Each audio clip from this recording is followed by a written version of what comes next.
This is the Kestrel Country Podcast, where we discuss the people, places, and events all around Kestrel Country.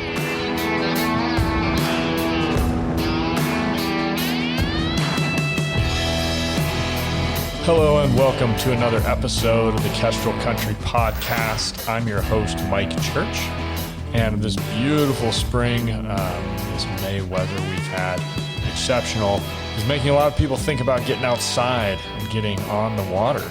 This week, I have a great conversation with Kirk Brower, a local pastor, a local river guide, works with Exodus out of Riggins. And we had Kirk on quite a while ago, an early episode, but it was great to have him on as well.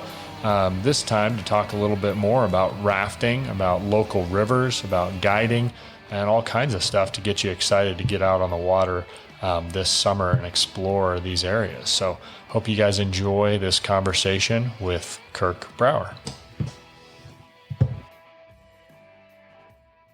Yeah, Kirk, thanks for coming back. Appreciate it. We were probably one of our earliest guests when we first started podcasting back in the old location and everything. That's right. Yeah. And Jill was on too. Jill and I together. That's right. Both of you and Catherine, I think. Yeah, the four of us. Now it's just the two of us, so I don't know if we'll do nearly as well. Not going to be nearly as exciting, huh? That's all right. But yeah, so let's maybe just start kind of from the beginning. So we want to talk about rafting. It's springtime. I should probably start with a confession that, because you're a pastor too. We talked about rafting however many years ago that was. We still haven't gone. This will be the summer. We'll get you. Oh man, I'll put a date. This does need to be the summer. There's all kinds of things now that we're like, as Ace is getting older, like, man, we got to start doing some of these family things and get them done while we're in this window of time of like before Asa leaves the house, while James is old enough to do stuff. How old's James now? James is 7. Yeah, so you perfect time because your youngest is probably a place where you feel like, I feel okay having him in the boat and go through rapids, and your oldest is a point where he would experience it like it would become an addiction probably for him. So yeah, probably. You're in a good sweet spot. He's in that age where almost everything becomes an addiction. Yeah. Being 14, it's like we went clay shooting on Saturday, and it's like now he's like, all I want to do is shoot clays. Right? Like anything he tries. That's great. So, but anyway, that is the terrible thing is we have not been rafting, but we want to talk about it. It's the time of year. Things are starting to happen. But like go back. So rafting, we're going to talk about Exodus, rivers, all that kind of stuff. Where did you grow up? You're from Idaho, right? I am. Yeah. It's sort of a badge of courage. I'm a 4th generation Idahoan. That's awesome. And and my wife is as well. So it's kind of wild that my kids they think it's pretty neat that on both sides, there's this Idaho rich history in their genes. And so with that comes a lot of just a love for the outdoors. And growing up, my dad and I had 2 brothers. We loved the outdoors, and we had always dreamed as kids at my dad's prodding to rafting just looks like an incredible thing, So this was like in the early 80s, when we were young, and the industry wasn't, it was around, but it wasn't huge. And so we started this thing called a raft fund between my dad and my brothers. And we just started putting change in a big jar, and we thought we're going to save up and we're going to buy a raft. And it never came to fruition. We rented a couple of times and, gone with an outfitter. But it was my oldest brother about 25 years ago, probably, that he finally had the gumption. He thought, I'm just going to buy a raft. And so he bought one. And we grew up in Boise. And so Boise's in a really strategic spot with the Payette River system. You have kind of an entry-level river with the main, and then you have sort of an intermediate with the South Fork that goes through the canyon section. And then you have an expert run on the North Fork, which is what you follow along Highway 55 in the springtime. Yeah. Generally, you see kayakers only there. But we just started going up in the evenings. We would run up to the Payette, and we figured it out. And he took a whitewater class from Les Bechtel, kind of a renowned whitewater guy in the state of Idaho. And we just started vacationing that way, and that became our outdoor pursuit. We would take a week and we would go raft a different river in the state, and that's how it became our mode of leisure, if you will. So that's what's led us to. So you grew up. How old were you then when you kind of started? I was about 20. I'd finished high school and was in college when we really started doing it more aggressively, I guess you could say. Mm-hmm. Yeah. So you grew up down there, a lot of rafting, popular in that area. Mm-hmm. And then you mentioned college. Did you come up here then? Is that what brought you originally to Moscow? Yeah, originally the University of Idaho, my wife and I both, and we got married soon after, and then returned back to Moscow in about 2000. After graduating college, we were gone for a year and made Moscow our home to work with a campus ministry at the time.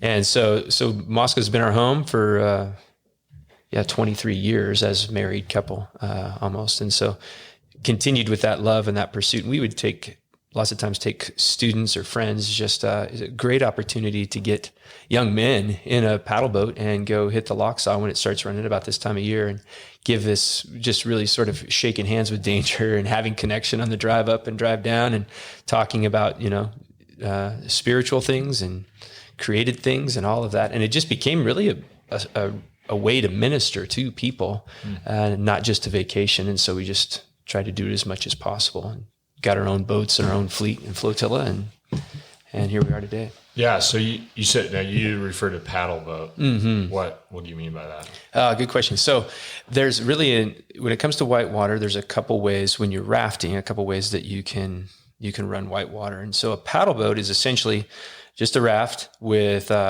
4 to 8 people or whatever configuration, and everybody has a paddle, and the captain is in the back that runs the rudder, and he steers the boat and guides the boat and yells the commands to all forward, and you just it's kind of like the race car version of rafting, and you just crash waves. And so everybody's participating, everybody's engaged, and in big white water, it's a fun way to run it because you're all dialed in. A gear boat or a row boat has a rowing frame that sits on your boat, straps in, and that's where you get the overnight experiences. You put your coolers, dry boxes, camping gear, and you have passengers, but they're more they're not active participants. They're more just watchers, spectators. Whereas that's where you're in the middle on the frame, exactly, 2 oars, and you're exactly. You're navigating the river by yourself. So both are really fun, but the advantage is you can go for multi-day trips because you can take everything you could almost in an RV, in a row boat, in a gear boat. So that's the difference between the two. Okay. And do you do both? Yeah, definitely.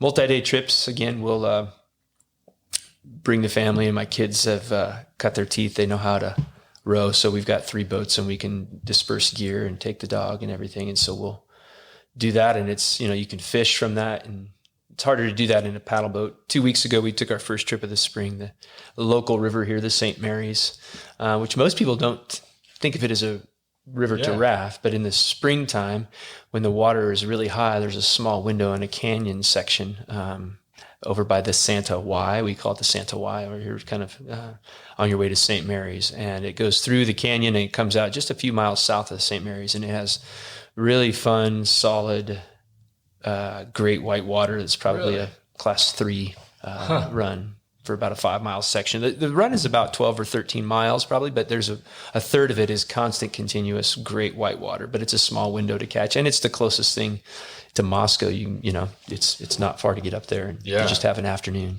That's cool. How long of a window is that it's, it's all with free flowing rivers like Idaho has many of, no dams. There's just, you're kind of at the window can change, but it's based upon runoff and spring melt and all of that sort of thing. Sometimes rains, but typically on the St. Mary's River, the window is probably about 3 weeks. And depending on how, the sweet spot can be really kind of tuned in. You got to watch it. And so we had a beautiful day of sunshine. It was 85 in Moscow and the river was up, and after church, we ripped it up there and had a blast. The water's cold, so you kind of ought to have splash gear or wetsuits, and because the water's cold, even though the air temperature is warm in the springtime. So that's one of those nuances that you don't deal with in August when the air temperature's warm and the water's warm.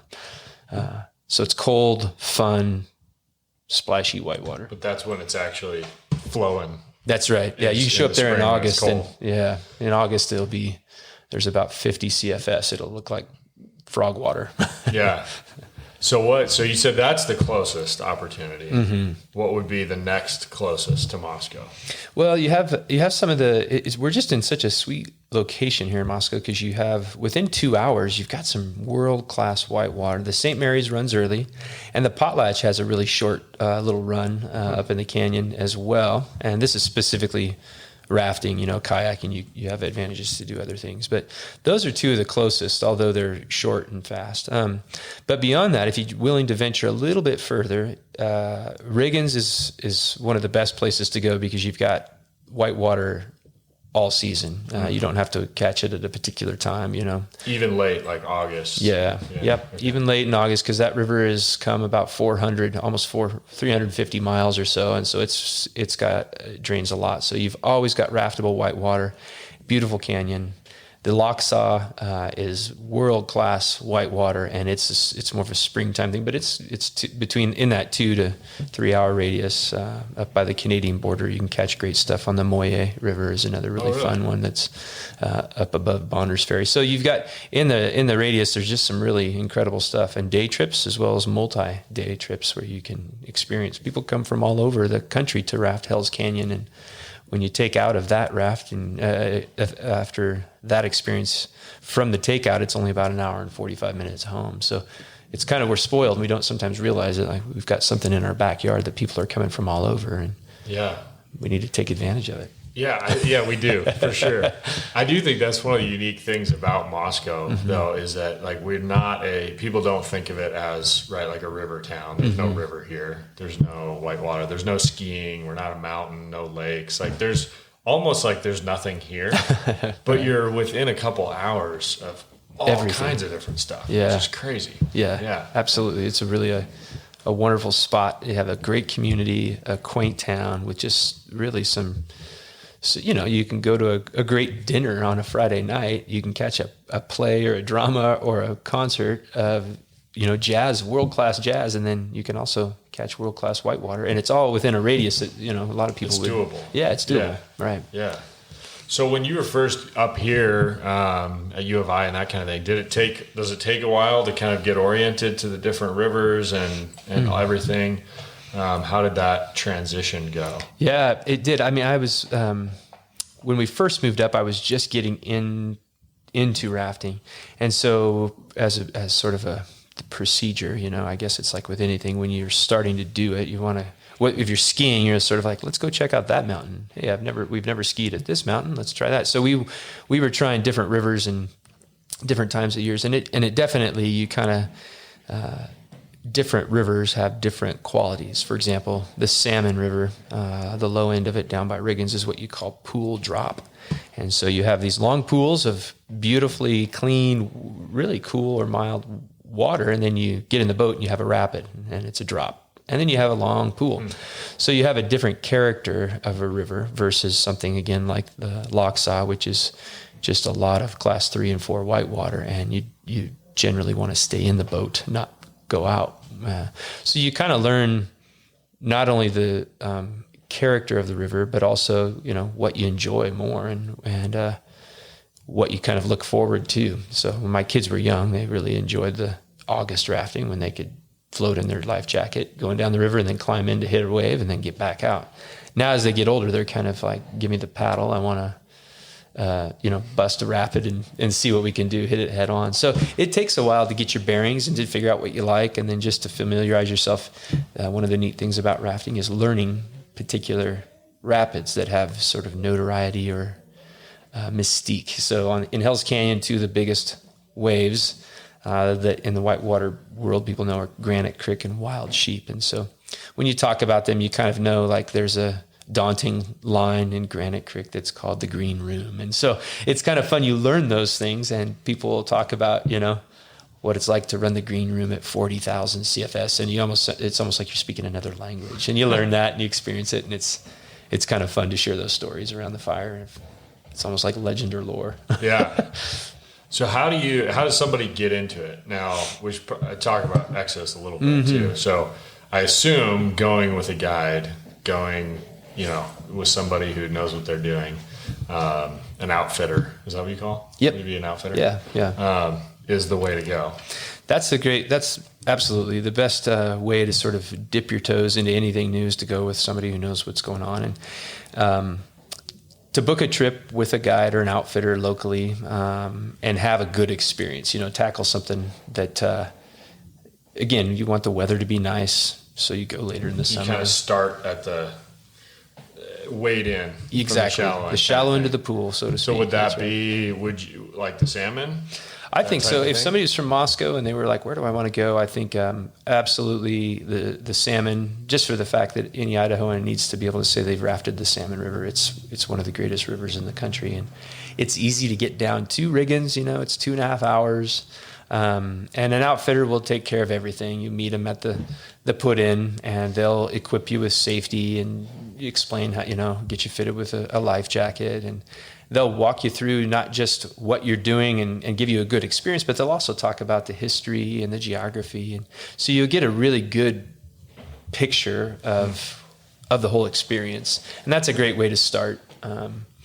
As far as if somebody wanted to get into rafting. And then there's great courses that are provided. A lot of whitewater companies, outfitters, will actually provide weekend training. And that's something you can pay to do and go learn how to, everything from this is how you inflate a boat properly, and this is how you rig a boat. This is how you tie the frame on. Here's how you simple whitewater reading. And so you can go from there. But that's the, you wouldn't want to just go try to rent a raft and figure it out on your own, because there are some significant dangers, and that's partly why we do it. Yeah. So Exodus, how long has that been going on? Well, Exodus has been around for a number of years in the Riggins area. They've, as an outfitting company, they've existed for, I think it started almost 30 years ago. Oh, okay. So when it's changed hands, but about 6 years ago, my good friends Bill Bonner and his wife Christy purchased it, and they've been running Exodus particularly through the Riggins area, into the road, Vinegar Creek down to Whitebird. That's what they commercially guide on, and they do everything from day trips, very family focused. Not just family friendly, but family focused. And they'll do overnight trips too, which is another great, trying one overnight versus I got to sign on for 5 days can sometimes be a lot to try to do. But the Exodus is a great company for that, and locally owned and operated, and a handful of guides are from Moscow right here. And you guide for them? Historically, I've guided for them since the get-go. And my kids have helped in that too a little bit as well. That's awesome. So you mentioned they have a spot. So they have a license. Each outfitter has a license for a particular run. Exactly. Kind of how it works? Exactly. Okay. It gets kind of interesting, but the state of Idaho operates sort of uniquely in that outfitter and guide licenses are not just... If you and I wanted to start our own rafting company, we couldn't just go buy a fleet of rafts and say, hey, we're going to start charging people. You have to have a permit, and permits are not, there's a set number, much like a liquor license. Yeah. So you purchase the permit in the company, and then you can guide on what the Idaho Outfitters and Guides Association's permit allows you to. So there are sections, and again, the Salmon is 450 miles long, and our permits allow us to guide on about a 70-mile section of that. Okay. Those are pretty long. Pretty long, yeah. And we don't necessarily... So you can do some overnights. You can do all of that within that one section. Exactly. Okay. Yeah. So if you've been to the town of Riggins and you head up the main Salmon, so you'll turn off of Highway 95 and head east, the road ends at what's called Vinegar Creek. Okay. And that it's an interesting historical fact that they were trying to create a highway through the center of the state, from the town of Salmon and the town of Riggins, following the river corridor.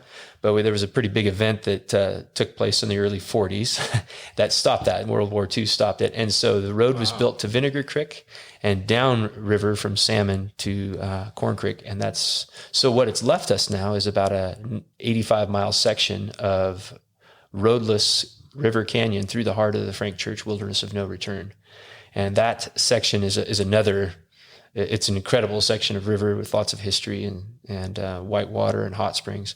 Our permits allow us to begin guiding at the end of the road at Vinegar Creek. And so we've got about 25 miles of river until you hit Riggins. And then we've got about another 30 miles, 40 miles or so, from Riggins down to Whitebird, or what's known as Hammer Creek. That's the sections that we get. So we do day trips. We do overnight trips, and any configuration of that particular area of river. Okay. So that what did you say, about 90-mile section through the Frank Church? How does that, you have to start on the salmon side? Yes.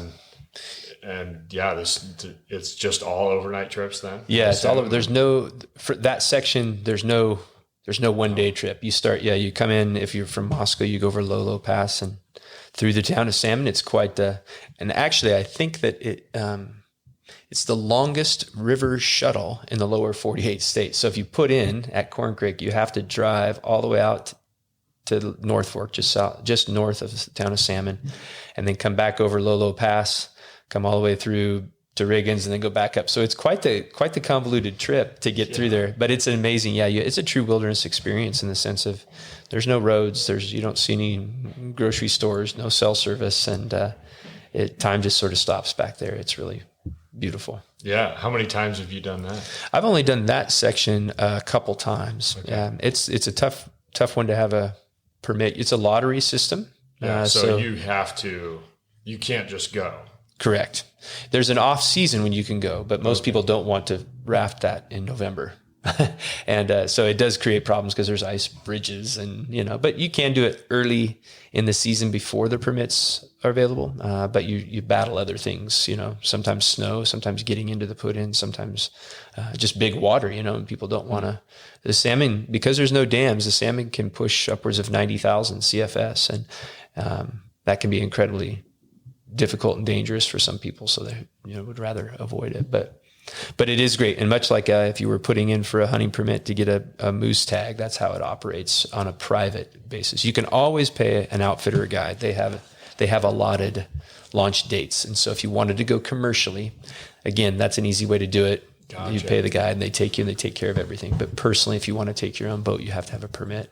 Is that how many days? So you said multiple days, but what typically, if you were to go like with a guide, on that one, is that like a 3-day? No, on that one, typically with a guide, if you do that, it's 5 to 7 days. Oh, wow. Yeah. So they try to float about 15 miles a day. You enjoy real nice camps. There's lots of side hikes, lots of history too. Some of Idaho's more recent hermits lived on the banks of the Salmon River, Dugout Dick and Buckskin Bill. And you can pull into their places, and they have Buckskin Bill's got a compound that he built, a gun turret, and his cabins and his outposts, and it's a working museum essentially. There's somebody that mans it. You can go through it. So you want to have leisurely time to be able to just take all of the history and lots of Native American relics and such, wildlife, and again hot springs that are just natural hot springs you can pull over and soak in these really incredible pools, with your family while you're hanging out and fishing, great fishing. So there's so much that you don't want to rush through it too fast if you get the opportunity to go. How much? So we didn't talk about cost at all yet. So what is like a trip like that cost if you were to hire a guide? Every company is a little different, right? And they kind of specialize, but generally speaking, if you wanted to go on a day float, a full day float, you're looking to spend right around $100, and that gets you, for most outfitters, though, full day of rafting, lunch, drinks, memories, and an awesome time. $100 a head. Yep. And how many people are on a boat? And that can be configured to your liking, but generally speaking, between 4 and 8. Okay. And so that's for a day trip. Overnight trips, increase where you just show up and literally, and you have your personal items, but your tent, your sleeping bag, your pad, your everything that you'll need, all your food, incredible meals. I mean, we grill ribeye steaks, and you're eating Dutch oven cobbler, and we make homemade ice cream on the river even, so you get these really extravagant sort of experiences, and you don't have to do anything. You just show up, and when you're done at the takeout, you just get in your car and you go home. It's there waiting for you. And that generally runs, again, depending on the company, between $300 and $400. Multi-day trips can be a lot more expensive because it's kind of like you're experiencing you're very pampered in a world-class scenario, an Idaho resort, if you will. Yeah. And so if you're going on a multi-day trip on the Salmon River through the Frank Church or the Middle Fork of the Salmon, for example, for 7 days, you can really tailor the costs can go significantly up depending on what you want and how well you want to be treated. So, Yeah. So that's kind of how you get started. Yep. And what about boats and, if somebody decides to really get into it? Like you said you had a jar, you were trying to save coins and that kind of stuff to get a boat. Didn't work out. But what does it cost to get into it for somebody gets hooked and they want to start doing it themselves? Yeah, that's a good question. So the rafting industry is much like cars. You can get something that will float you down the river and it'll last maybe not as long, but it'll do the job. And it's kind of an entry level brand of a boat.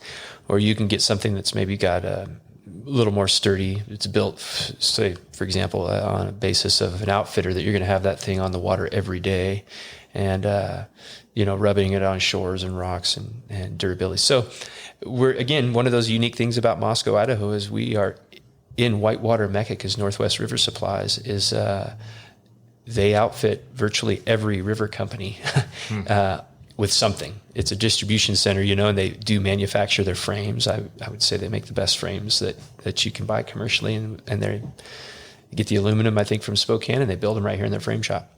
They make a great boat, though. That's what I run. I have a NRS 16-foot boat.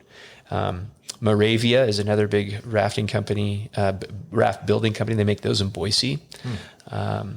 Air boats are actually manufactured in Meridian, Idaho. It's interesting that Idaho is a big part of the industry, but there are other entry-level boats, the Star series, which is an NRS company, that are much more affordable to get into. And so you're looking anywhere, depending on your size of boat, you can get a 13-foot boat. That would be great for some of the smaller water, or you can get a 16-foot boat for your family. But I encourage people, as they're thinking about it, to just start off with an entry-level boat, which will cost you around $2,500.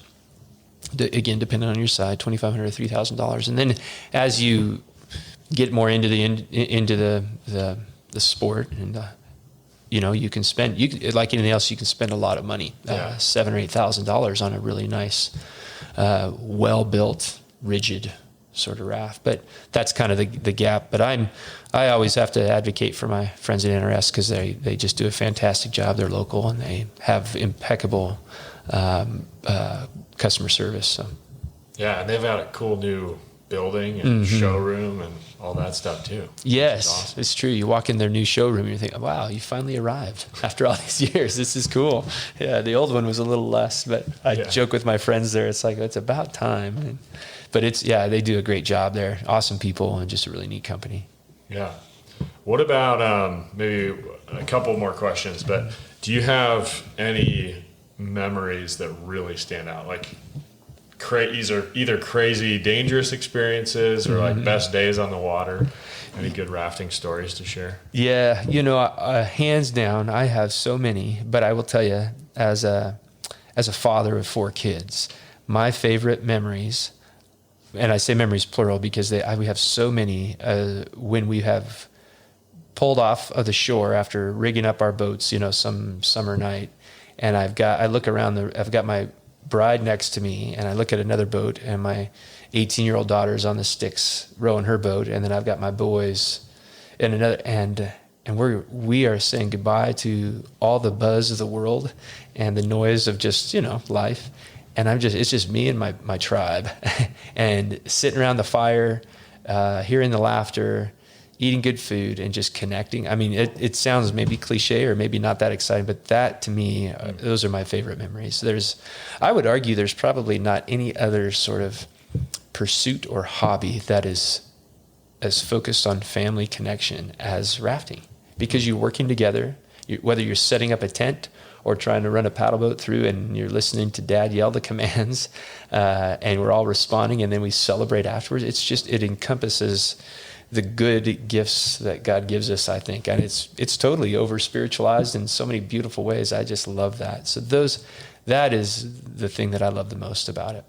That being said, I have had some pretty incredible days on the Locksaw that have pushed the envelope. Flipping a raft and watching everybody go swim and try to get back to the boat about 1.5 miles down the river, only to do it again in a second. So that's not exactly, it's an extravagant memory, but I've never flipped a boat twice in one day before since then. Wow. So that was, some people don't want to get back in the boat with me after that one, and still have yet to do so, I think. So, but yeah, great memories in that as well. But hands down, it's the connection with family and just memories of just doing things together in this incredible place we've been blessed to call home, Yeah, something about a river, you know, and then, like you said, when you get out away from cell service, away from everything else, you get not just a river. I would say any body of water, right? There's something about water, kind of magical about being on the water. You Yes. just feel like, all right, I've left everything else behind. Yeah. And I would imagine, we haven't done it yet, but that when you're so active and busy, whether it's paddling or, just navigating the river, everything else goes away. I mean, you don't even have time or Exactly. to think about your other cares or worries or things that you shouldn't be worried about, right? You're totally right. That's the one thing I think most of the commercial even clients that, it's a good reminder. They'll say it's the morning when you do an overnight and you wake up and you get up early before everybody else and you get in the kitchen going. You've got coffee, the cowboy coffee over the fire that smells great and bacon sizzling, and the people come out and they just are like, it's quiet. You hear this, maybe a little, depending on where your camp is, you might get a little bit of the water riffle, and they'll come out and they'll walk with their cup of coffee, standing in their feet in this river in the summertime. They'll say, there's just something about waking up on the water. And it's so true. It's just, it's awesome. It's magical in a good way. Yeah. Well, that's a killer sales pitch for doing it. How quickly do trips book up? I mean, do you have to be really on top of, if they're like, let's say you want to go in July or August, you got to get your dates and get something booked? Yeah, it's true. You do. And especially depending on if, like, let's say, for example, your family wanted to go and you've got 6 people and you want to get on a trip. Sometimes if you have a Saturday, like you said, in July, I mean, they get booked up quickly, and there might be 3 spots, or there might be 6 spots, but the other 5 boats of the fleet are all booked. So you'll be on your boat, but you're sharing it with other people, which isn't always bad either. But if you're on it, sometimes you can say, hey, we just want to have some sort of exclusivity. This is a family thing. Can we get that on the books? And you got to be on it. Yeah, for sure.